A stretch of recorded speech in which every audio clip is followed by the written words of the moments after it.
Salve, salve, gente boa! Eu sou o professor Euclides, essa é a Escola Teófilos. Bem-vindos ao nosso canal. Você que está chegando agora, não deixe de se inscrever, dar o seu like, o seu dislike, para a gente saber como é que está o andamento das nossas aulas, a aceitação das nossas aulas. Lembro que todo o material desta aula está aqui embaixo na descrição do vídeo, para vocês possam ver notas, bibliografia, tudo aqui. Eu quero deixar aqui, como sempre faço, a minha gratidão, meu agradecimento a todos os nossos patrocinadores, os nossos amigos, alunos, colaboradores, de maneira especial a professora Ana Lúcia Escapim, Márcia Aparecida Miguel Zeponi, ela que tem um centro de orientação teológica existencial, um centro de terapia. O contato também está aqui embaixo na descrição do vídeo. Gente boa, nós estamos então dentro da teologia do primeiro dia. Então, São João, capítulo 20, de 1 a 21, 25. Nós estamos na segunda lição, uma lição extremamente bonita, extremamente rica de significados. Esta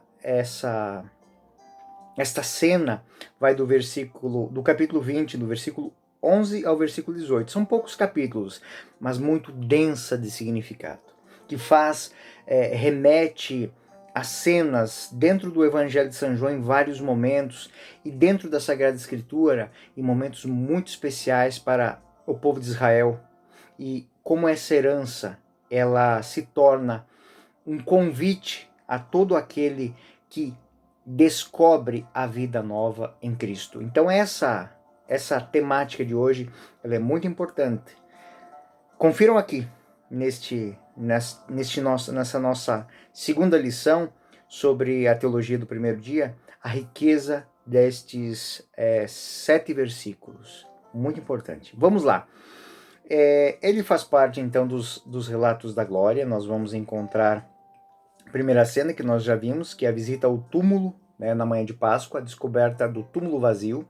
Depois nós temos a cena do encontro, cena de hoje, o encontro de Maria Madalena com o ressuscitado, e a terceira cena, que vai ser tema de um livro, de um vídeo futuro, o encontro com os apóstolos. 2 encontros, é um encontro duplo.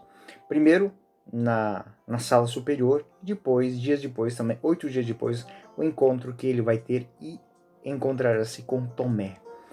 Bom, o tema de hoje, ele nos apresenta algo muito interessante. Após a constatação do túmulo vazio por Pedro e João, né, eles constatam que o que aconteceu naquela manhã é algo totalmente novo. Não se parece com a ressurreição de Lázaro, onde ele sai andando e tem que ser desenrolado das faixas. As faixas, o sudário, o local do sepultamento está intacto.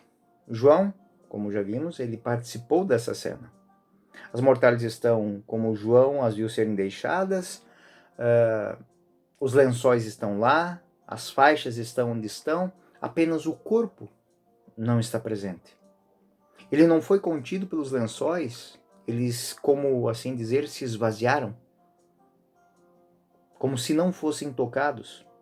Pedro e João, ou seja, a autoridade da igreja e o carisma da igreja, atestam que o corpo não está mais lá. Mas onde está? E esse é o tema de hoje. O tema de hoje é a segunda cena, o encontro de Maria Madalena com o ressuscitado diante do túmulo. Ou seja, o túmulo está vazio. Vemos que os 2 discípulos voltaram para casa com a constatação de que o túmulo está vazio e de que o corpo não foi roubado, mas desapareceu misteriosamente entre as mortalhas. Elas estão lá.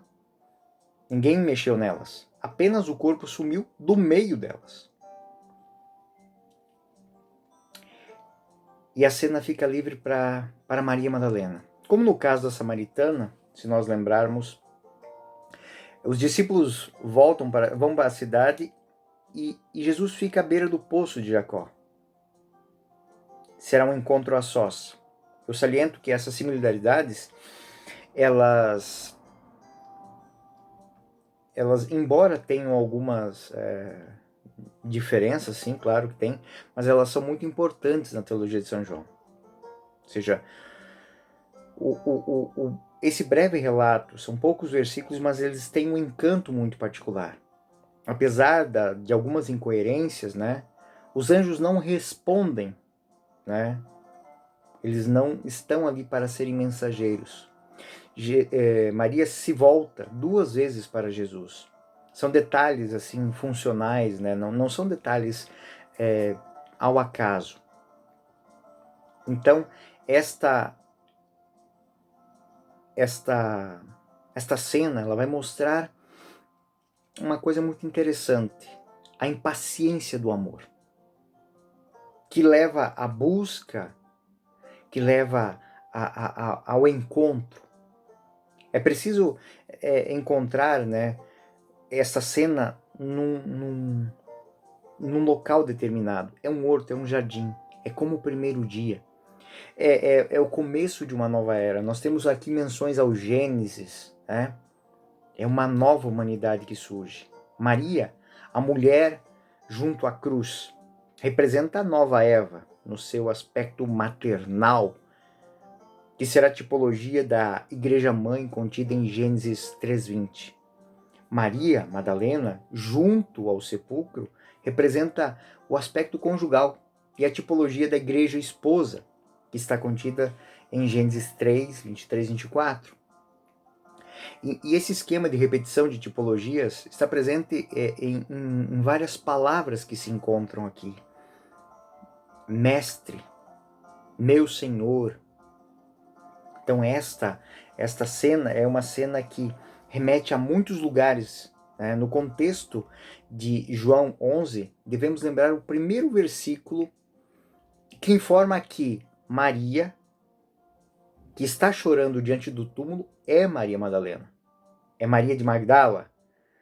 E é ela que se encontra ali. Como no primeiro versículo, no versículo 11, Maria Madalena, ela é a imagem da igreja que chora a ausência do mestre e sofre ante a incompreensão. Por que eu fiz essa ressalva de que é Maria Madalena em relação ao versículo 1? Porque havia uma tradição oriental que confundiu Maria, do versículo 11, com Maria, mãe de Jesus. Mas é a mesma Maria da cena do versículo 1.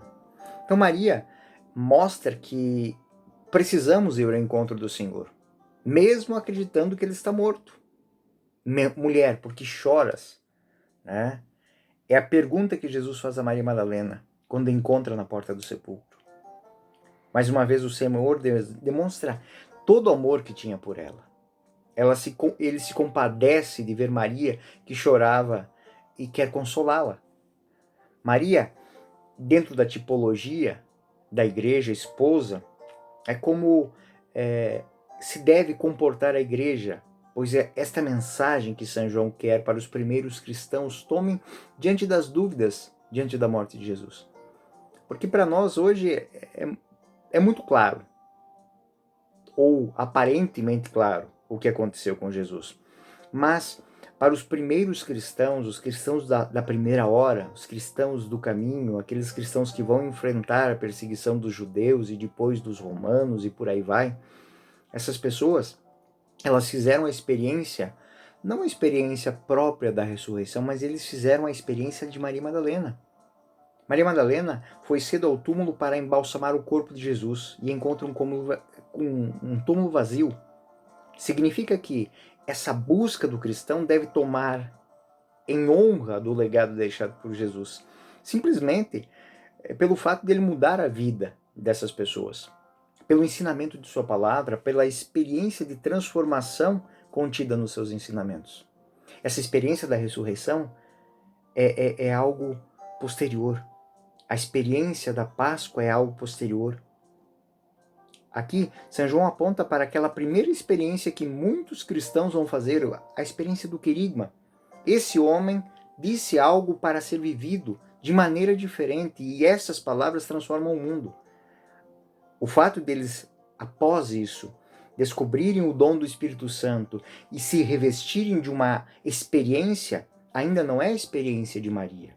Maria, ela sente falta, ela quer honrar Jesus por aquilo que ele fez na vida dela enquanto ensinamento, enquanto afeto, enquanto carinho, enquanto respeito, a devolução de dignidade.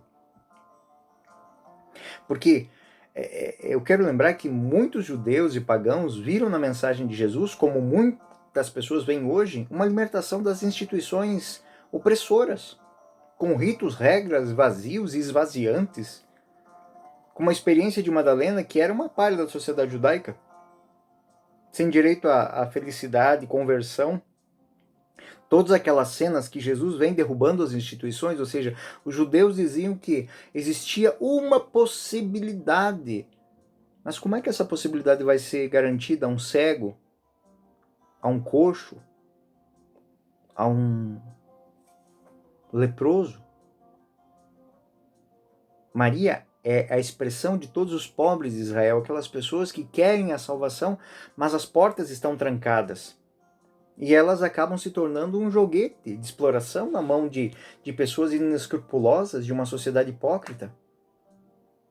A crítica em público de sua conduta, ela não bate com a buscas escondidas para exploração. Nós imaginamos que a mudança que Jesus imprimiu na vida dessa mulher foi o suficiente. Ainda ela não está diante do fato dele ser divino. Esta ruptura com o modelo de religião frio sem compaixão, para muitos já basta como motivo de extrema esperança. É isso que a gente tem que salientar aqui. A experiência do Espírito Santo, a experiência dos sacramentos, a experiência do dom é algo que vem depois. Primeiro as pessoas vão fazer a experiência de encontrar você vivendo a fé cristã como um bom vizinho, como um bom patrão, como um bom empregado, como um bom pai, um bom esposo, uma boa mãe, uma boa esposa, um bom avô. Essa é a primeira experiência de Jesus e de um pensamento novo, de uma relação nova com o outro homem. Um bom amigo. Um amigo que faz falta quando nos deixa. Um amigo que tem que ser honrado por aquilo que ensinou, por aquilo que partilhou, por aquilo que deu. Essa é Maria Madalena. Essa é a igreja do primeiro momento que sente falta do seu mestre, do seu guia espiritual. Nesta hora, Madalena olhou para dentro do sepulcro. Imaginem, ele não está mais ali. Quantas pessoas sentem falta de pessoas que disseram, que incentivaram, que ensinaram? É esta a experiência de Maria naquele momento. A dor, já havia sido uma dor enorme perdê-lo na cruz, sabendo que ele é inocente, vítima do poder opressor, que se viu prejudicado e desmascarado com sua hipocrisia. Opressor, manipulador, inescrupuloso. Aqueles homens da lei, aqueles mestres de Israel, que viam que Jesus estava propondo um caminho onde eles não teriam espaço. Eles não poderiam vender o reino dos céus. Mesmo que togados, coroados, legitimados por uma estrutura religiosa ou civil. Isso tudo vai passar. Essa mulher agora tem o direito ela quer ter o direito de guardar, de embalsamar esse corpo, ou seja, de prestar-lhe a sua reverência por aquilo que ele fez já na sua vida. Essa lição de Maria Madalena deixa para aqueles que buscam Jesus nos dias de hoje. Se olharmos para as conquistas que foram dadas, a nossa fé é a única fé que valoriza de verdade. Eu não estou falando das pessoas e nem da maneira de pensar retrógrada de muitas pessoas que ressuscitam da maneira negativa coisas antigas e coisas velhas, mas a capacidade que a nossa fé tem de dizer que a mulher, o pobre, a humanidade em si, ela é algo digno de ser amado em qualquer momento, em qualquer instante. Por quê? Porque Deus desceu dos céus para amá-lo e resgatá-lo. Ainda que Jesus tivesse dito sobre a ressurreição, Para Maria Madalena isso não estava claro. Ela não estava ali naquele momento para isso. À primeira vista, não era bem uma surpresa, mas um susto. Roubaram o corpo. O Senhor não a surpreende simplesmente. Ele dá o privilégio de algo que poucas pessoas pensam, de ser a primeira a vê-lo ressuscitado. Verdade. Pedro e João, eles sabem que o corpo foi roubado. Que o corpo não foi roubado, mas que o ressuscitado não está lá. Mas eles não têm a explicação de onde ele está. Ele simplesmente sumiu. Para onde ele foi? Maria é a primeira a saber para onde ele foi. Ele está no meio de nós. Notemos a preocupação de Jesus em consolar a mulher. Mulher, por que choras? Inicialmente ele chama a mulher como todos os outros chamam. Porém, quando ele se refere pela segunda vez dizendo Maria, ela reconhece-o imediatamente. Essa é a mensagem da consolação contida na teologia de São João. Para que, como Jesus é o mestre inesquecível para que faz a experiência transformadora de sua mensagem na sua vida. O consolo destes corações, coração dos cristãos, daqueles que aderem ao Rabuni, ao mestre. Maria é tipologia para isso. Maria reconhece a sua voz. Ela o reconhece. Maria, que era chamada de quarteleira porque se prostituía nos quartéis daquela região, que era considerada uma qualquer, sem valor para si e para todos aqueles que só se aproveitavam dela. Ela, para eles, é a mulher, uma qualquer. Como muitas pessoas são quaisquer. São números muitas vezes para a sociedade. Só servia para propiciar felicidade, mas não tinha direito a essa felicidade. Ela servia para honrar as pessoas, mas não tinha direito a essa honra. Era proibida de encontrar essa honra e essa felicidade, quanto mais amor. Assim sendo, a transformação na sua vida ao encontrar Jesus é esplêndida, porque ela não se sentiu alguém apenas, mas ela se sentiu alguém amada. É por isso que ela buscou. Ela o encontrou no caminho. Maria Madalena encontrou a si mesma e recebeu de volta a dignidade de filha de Deus. Vai, não peques mais. Por isso, quando Jesus ressuscita, chama pelo nome, ela logo o reconhece. Só ele a chamava assim, pelo nome.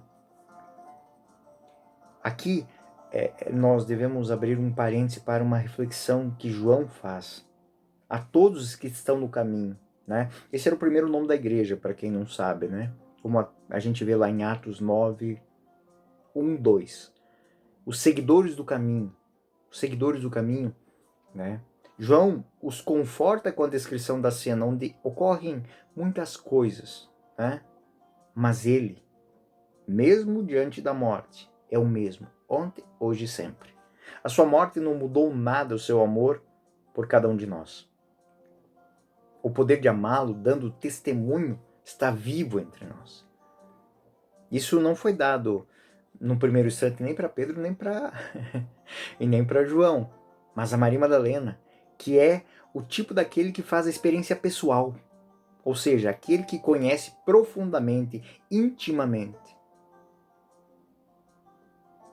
e que o busca com todo o coração, com todo afeto, com toda a força, mesmo na dor, no sofrimento e na aflição. Feito essa análise que fizemos aqui de maneira rápida, vamos enriquecer agora o nosso estudo com um olhar para cada versículo. Versículo 12. Anjos vestidos de branco sentados onde estiver o corpo de Jesus. Um à cabeceira, outro aos pés. Do princípio ao fim. Em João 20, 12, o versículo mostra duas são as testemunhas celestes, como mostram a referência pelas vestes e tudo mais. Eles guardam lugar, não de um corpo. Onde estão sentados, tomam posse do lugar da morte, os enviados celestes. Ou seja, o poder do pecado, que é a morte, foi vencido. A morte não é mais o final. A morte se tornou uma passagem, a Páscoa, não mais uma prisão. E aqui não cabe mais o temor, mas a esperança. E aí temos o versículo 13. Meu Senhor. Eles lhe perguntaram, mulher, por que choras? Ela respondeu, porque levaram meu Senhor, e não sei onde puseram. O título Meu Senhor soa, em sentido corrente, fazendo memória ao Antigo Testamento. 1 Samuel 25:30, Meu Senhor é o título com que Abigail chama Davi. Abigail, que é alguém que, depois de ver o erro que o esposo fez, ou seja, que a humanidade fez em relação ao seu Senhor, ela vai e se coloca de joelhos, dizendo que ela reconhece como rei, ela reconhece como seu Senhor. E isso atrai dele o respeito, o carinho, o afeto e a promessa de que ele não fará nada contra o povo. Então Maria supõe que aqueles mensageiros celestes, eles estão a par da situação. E até faz uma censura para eles. Por que não guardaram o coração? Mas eles não estão ali para guardar um cadáver. Eles estão ali para guardar a vida, que foi reconquistada para a humanidade. Versículo 14. Diz essas palavras, voltou-se para trás e viu Jesus de pé, mas não o reconheceu. São João reflete sobre o tema muito importante. Frequentemente nas aparições de Jesus, assume a figura desconhecida. Isto era muito claro a teologia, pois mostra que, após a ressurreição, Jesus pertence a uma condição corpórea nova, a partir da qual pode esconder-se e manifestar-se. A presença do ressuscitado, portanto, se expande. É como já vimos na mensagem, e somos convidados a testemunhar isso sempre. Quando a gente ouve essa expressão, Senhor esteja convosco, e respondemos, Ele está no meio de nós, é sobre isso que nós falamos. Ele está ao nosso lado, Ele está aqui, está ali, está em todos os lugares, desde que nós o saibamos reconhecê-lo. Mas como é que nós reconhecemos? E aí nós voltamos àquele outro tema. Quando, no nosso caminho, nós vemos o mesmo amor de Cristo, a mesma dignidade, a mesma capacidade de reconhecer eu e você como irmão, como filho de Deus. Essa é a dignidade que esse texto quer que os cristãos se deem conta de que existe em nossas relações dentro das nossas comunidades, dentro da nossa família. Como é difícil falar de Deus e falar do amor quando a gente não vive esse amor. Eu tenho tantas experiências disso na minha vida. Pessoas que podem ser julgadas por todos e quaisquer defeitos, mas não por não se esforçarem a amar as pessoas como elas são. E ali são cristãos, mesmo que não professem essa fé, mesmo que não vivam essa fé de uma maneira estridente, mas nas pequenas coisas, quando se acordam de manhã cedo, se vestem e vão trabalhar para dar o melhor para os seus filhos, para a sua esposa, para o seu marido, para os seus pais. Quando respeitam a dignidade das pessoas, independente da roupa que vestem,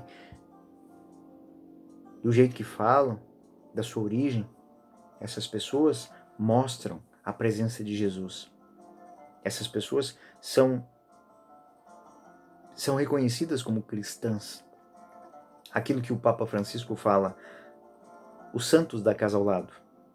Os santos da casa ao lado são aqueles que, como Maria Madalena, buscam Jesus a qualquer custo, buscam reconhecê-lo nos túmulos vazios. É uma dinâmica muito bonita essa desse texto. Versículo 15. Então é isso. Jesus chama em primeiro lugar de mulher e ela diz Senhor. E o título agora, ele é ambíguo. Existe um respeito, mas ainda não existe a pertença. E no versículo 16, então, Maria, voltando-se ela, exclamou, Rabuni, que quer dizer mestre. Agora, não apenas respeito, não apenas curiosidade, mas reconhecimento. Ele a reconhece como a sua Maria, e ela reconhece como seu Senhor, como seu mestre. Aqui está a beleza. João, capítulo 10, versículo 3, vai falar isso. Este é o porteiro que abre, as ovelhas ouvem sua voz, ele chama as ovelhas pelo nome e conduz a pastagem. Eu sou bom pastor. Eu conheço as minhas ovelhas, as minhas ovelhas conhecem a mim.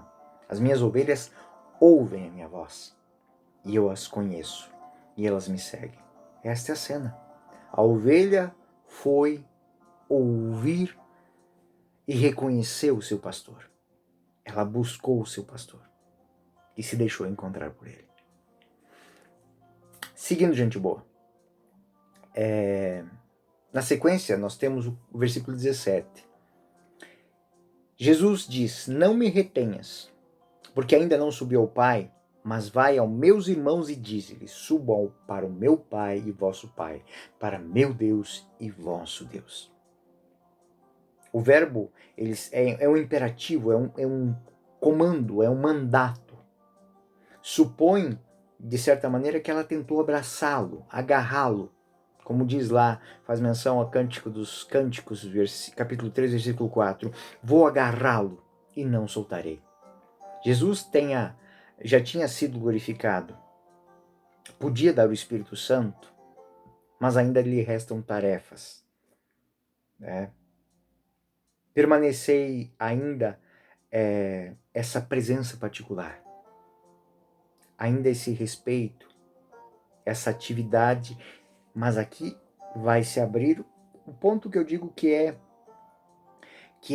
a mensagem central, que é o versículo 18, que é o versículo ápice deste tema.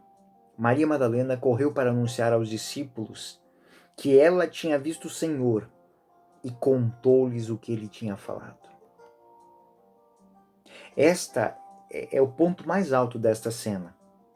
A mensagem da teologia de João mostra essa mulher que estava à margem da sociedade, oprimida, rejeitada, perseguida, mas ela é amada por Jesus e se deixa amar por ele, pois ele o trata pela primeira vez com carinho, afeição e dignidade. É uma das tantas ovelhas que ele chama pelo nome e o reconhece como mestre, como Rabuni. Maria é confiada a tarefa primeira. Pensem bem, essa mulher recebeu uma dignidade que não foi dada a Pedro e a João. Ela é a primeira evangelista da ressurreição. Ela é quem diz pela primeira vez ao ressuscitado, meu Senhor. Agora, ele não é mais ambíguo. Ela direciona este meu Senhor exatamente para a pessoa que merece esse título, Jesus. Ela será portadora da fé no ressuscitado. Os apóstolos saíram dali sabendo que o sepulcro estava vazio e que o corpo não tinha sido roubado, apenas tinha sumido. Mas Maria é a primeira que diz que ele está no meio de nós. E ele volta para a casa do Pai, do nosso Pai, de Deus, do nosso Deus. E Maria faz isso São João, em poucos versículos, ele vai dizer toda a missão do cristão. Correu para anunciar aos discípulos o que tinha visto. Ela viu o Senhor e contou o que ele tinha falado. Ela se torna a evangelista. Ela é a quem leva a boa nova. O versículo contém aqui também uma proposta de vida para os cristãos que experimentam a vida nova em Jesus Cristo, que é o convite ao testemunho de levar ao mundo com urgência e sem medo, porque agora a morte não é dona mais do pecado, o pecado não é mais dono da morte. A vida nova, ela está lá, ela está ao nosso alcance, ela caminha no meio de nós. É um anúncio de ressurreição por pensamentos, atitudes e palavras. Aqui a teologia nos faz refletir sobre o testemunho que damos do ressuscitado. As nossas atitudes, a nossa vida, ela é experiência do ressuscitado para as outras pessoas? A maneira com que nos relacionamos com as pessoas à nossa volta, em nossas comunidades, reflete a crença de que creio que Jesus está ressuscitado e está no meio de nós e está ali, aqui, em mim? Eu sou expressão de Cristo que vive em mim, como diz São Paulo. Já não sou eu que vivo, é Cristo que vive em mim. As pessoas que falam comigo, que trabalham comigo, que convivem comigo, elas reconhecem que Jesus está em mim? É universal essa pergunta. Cremos e que somos todos irmãos e filhos de Deus e que devemos viver a vida como um testemunho urgente de que há esperança? A esperança para os pobres, para os indignos, para os que estão à margem da sociedade, para os párias. A nossa vida testemunha que eles têm uma chance, como nós tivemos, e de que há uma vida nova a ser vivida a cada dia, na iminência de fazermos a nossa Páscoa definitiva para Jesus? Ou vivemos como a Páscoa seja uma coisa, uma história da carochinha? E o que recebemos no batismo não de fato é algo que transforma a vida das pessoas? Como vivemos essa Páscoa cotidiana, essa experiência de vida nova cotidiana? Como algo comum, corriqueiro, que faz muitas vezes a gente dizer assim, nossa religião é a mesma coisa. Não é a mesma coisa. Nunca foi a mesma coisa. A sua fé em Jesus Cristo, a sua fé como cristão, católico, apostólico, romano, se você pensa que ela é igual a outra qualquer, é porque você não a conhece profundamente. Essa é a grande questão que João quer colocar para esses cristãos do primeiro momento. E para mim e para você. Como vivemos essa Páscoa cotidiana? Como algo comum, corriqueiro, ou como algo que cremos mudará o mundo? Bom, gente boa, com essas questões eu me despeço hoje. Na próxima aula teremos mais dessa teologia do primeiro dia. Teremos a terceira cena, o encontro com o ressuscitado. O encontro e o mandato de levar ao mundo esta vida nova. É o encontro numa sala superior. É o encontro num ambiente diferente. É o encontro que não deixa mais dúvidas. É um encontro onde eu sou chamado a fazer uma experiência de tocá-lo, de colocar a mão na ferida, de lembrar que ele deu a vida por nós. É o mesmo encontro que todos os dias, todos os domingos, ao redor da mesa, nós somos chamados a fazer. A experiência de Deus na Eucaristia. Eis o Cordeiro de Deus que tira o pecado do mundo. Eis que Ele está no meio de nós. Que nós permaneçamos com Ele. Que assim seja. Fiquem com Deus. Até a próxima.